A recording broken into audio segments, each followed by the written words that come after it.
ଆସନ୍ତୁ ଜାଣିବା ସୁଭଦ୍ରା ଟଙ୍କା 2.5 ଲକ୍ଷରୁ ଅଧିକ ଯୋଗ୍ୟ ହିତାଧିକାରୀ କାହିଁକି ପାଉନାହାନ୍ତି। ଏହି କାରଣରୁ 2.5 ଲକ୍ଷରୁ ଅଧିକ ଯୋଗ୍ୟ ହିତାଧିକାରୀଙ୍କୁ ମିଳିଲାନି ସୁଭଦ୍ରା ଟଙ୍କା। ଆପଣ କରିନାହାନ୍ତି ତ ସମାନ ଭୁଲ। ଯାଜପୁରରେ ସୁଭଦ୍ରାର 4ର୍ଥ ପର୍ଯ୍ୟାୟ ଟଙ୍କା ବାଣ୍ଟୁଛନ୍ତି ମୁଖ୍ୟମନ୍ତ୍ରୀ ମୋହନ ମାଝୀ। ପ୍ରାୟ 18 ଲକ୍ଷ ସୁଭଦ୍ରା ହିତାଧିକାରୀଙ୍କ ବ୍ୟାଙ୍କ ଆକାଉଣ୍ଟକୁ 5,000 ଟଙ୍କା ପଠାଉଛନ୍ତି ମୁଖ୍ୟମନ୍ତ୍ରୀ ମୋହନ ମାଝୀ। କିନ୍ତୁ ଇକେୱାଇସି ଏବଂ ଅନ୍ୟାନ୍ୟ ନିୟମ ପାଳନ ନ କରିବା କାରଣରୁ ଓଡ଼ିଶାରେ 2.5 ଲକ୍ଷରୁ ଅଧିକ ଯୋଗ୍ୟ ହିତାଧିକାରୀଙ୍କୁ ସୁଭଦ୍ରା ଯୋଜନାରେ ଆର୍ଥିକ ସହାୟତା ପାଉନାହାନ୍ତି ବୋଲି ରାଜ୍ୟ ସରକାର ସୋମବାର ଦିନ କହିଛନ୍ତି। ସୁଭଦ୍ରା ଯୋଜନାର ଲାଭ ପାଇବା ପାଇଁ 2.5 ଲକ୍ଷରୁ ଅଧିକ ଯୋଗ୍ୟ ମହିଳା ସେମାନଙ୍କର ବ୍ୟାଙ୍କ ଆକାଉଣ୍ଟକୁ ଡିବିଟି ସକ୍ଷମ କରିନାହାନ୍ତି। ଏହା ବ୍ୟତୀତ ସେମାନେ ଏପର୍ଯ୍ୟନ୍ତ ଇକେୱାଇସି କରିନାହାନ୍ତି। ଏହି ହିତାଧିକାରୀମାନେ ଏପର୍ଯ୍ୟନ୍ତ ଯୋଜନାର ଲାଭ ବଞ୍ଚିତ ହୋଇଛନ୍ତି ବୋଲି ମହିଳା ଏବଂ ଶିଶୁ ବିକାଶ ବିଭାଗ ଏକ ବିବୃତ୍ତିରେ କହିଛି। ଏଥିରେ କୁହାଯାଇଛି ଯେ ଏହି ହିତାଧିକାରୀଙ୍କ ତାଲିକା ବ୍ଲକ, ପୌରପାଳିକା ଏବଂ ନଗର ନିଗମ ସ୍ତରରେ କର୍ତ୍ତୃପକ୍ଷଙ୍କ ପାଖରେ ଉପଲବ୍ଧ।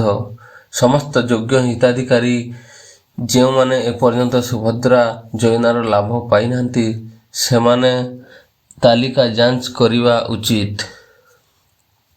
4 ଆବଶ୍ୟକତା ନିଶ୍ଚିତ କରିବା ଉଚିତ। ପ୍ରଥମ ଆବଶ୍ୟକତା ହେଲା ସେମାନଙ୍କର ଗୋଟିଏ ବ୍ୟାଙ୍କ ଆକାଉଣ୍ଟ ଥିବା ଦରକାର। ଦ୍ୱିତୀୟ ଯାଞ୍ଚ କରିବା ହେଲା ବ୍ୟାଙ୍କ ଆକାଉଣ୍ଟଟି ହିତାଧିକାରୀଙ୍କ ଆଧାର ନମ୍ବର ସହିତ ଲିଙ୍କ ହୋଇଥିବା ଆବଶ୍ୟକ। ଆପଣ ଯାଇକି ତୃତୀୟ ଥର ଚେକ୍ କରିବେ ଆକାଉଣ୍ଟଟି ଡିଟିପି ସକ୍ଷମ ହୋଇଥିବା ଆବଶ୍ୟକ। ଚତୁର୍ଥ ହେଲା ହିତାଧିକାରୀମାନେ ସୁଭଦ୍ରା ପୋର୍ଟାଲରେ ବାୟୋମେଟ୍ରିକ ପଦ୍ଧତି ମାଧ୍ୟମରେ ସେମାନଙ୍କର ଇକେୱାଇସି କରିଥିବା ଆବଶ୍ୟକ। ପ୍ରଥମ 3ଟି କାର୍ଯ୍ୟ ସମାପ୍ତ କରିବା ପାଇଁ ଆବେଦନକାରୀଙ୍କୁ ସେମାନଙ୍କର ବ୍ୟାଙ୍କକୁ ଯିବାକୁ ପରାମର୍ଶ ଦିଆଯାଇଛି।